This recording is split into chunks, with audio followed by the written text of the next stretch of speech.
Hello! আজকে তৈরি করেছিলাম একটা ঘরোয়া ফেস প্যাক, যেটার জন্য প্রথমেই নিয়ে নিলাম টক দই আর অল্প পরিমাণে একটু হলুদের গুঁড়ো, আর নিলাম মধু, আর নিলাম ১ চামচের মতো বেসন। তো এই রেমেডিটা খুব অল্প সময়ের মধ্যেই আমরা বাড়িতে বানিয়ে ফেলতে পারি। এটা মিক্স করে নিলেই আমাদের ফেস প্যাক রেডি হয়ে যায়। এটা ভীষণ ট্যান রিমুভ করতে সাহায্য করে। তো তারপর আমি ফেসটা ওয়াশ করে নিয়ে শুধু একটা সানস্ক্রিন লাগিয়ে নিলাম। আমাদের বাড়ির পাশেই একটা কাকু বাড়ি করেছে। তো ওদের গৃহপ্রবেশ ছিল। আমাদের সবার নেমন্তন্ন ছিল। তো আজকে আমি একটু শাড়ি পরবো ভেবেছিলাম। আজকে শাড়িটাও আমি নিজেই পরেছি।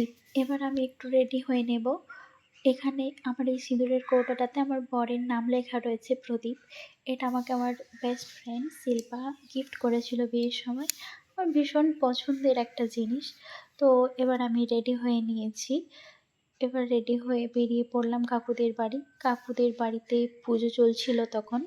তারপর কাকুদের বাড়ি থেকে ফিরে আমি আর আমার বর একটু ঘুরতে বেরিয়ে গিয়েছিলাম। এই ভিডিওটা বরকে আবদার করে বানিয়ে দিতে বলেছিলাম, ও বানিয়ে দিয়েছিল। তারপর আমি বাড়ি ফিরে একটু ম্যাগি বানিয়ে নিয়েছিলাম। তো ম্যাগি বানানোর জন্য আমি ছোট্ট করে গাজর আর বিনস কেটে নিয়েছিলাম। এবার একটু অল্প করে তেল দিয়ে সেই কেটে রাখা বিনস আর গাজরের টুকরোগুলোকে অল্প একটু নুন দিয়ে ভেজে নিলাম। এবার এটা ভাজা হয়ে গেলে তুলে রেখে দেব। এবার পরিমাণ মতো জল দিয়ে দিলাম।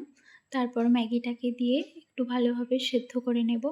তারপর ভেজে রাখা জিনিসগুলো দিয়ে ম্যাগির সাথে যেই মশলাটা পাওয়া যায় সেটাকে দিয়ে দিলাম। এবার জলটা একটু টেনে নিলেই আমাদের ম্যাগি রেডি। তো আজকের মিনি ব্লগ এই পর্যন্তই। টাটা!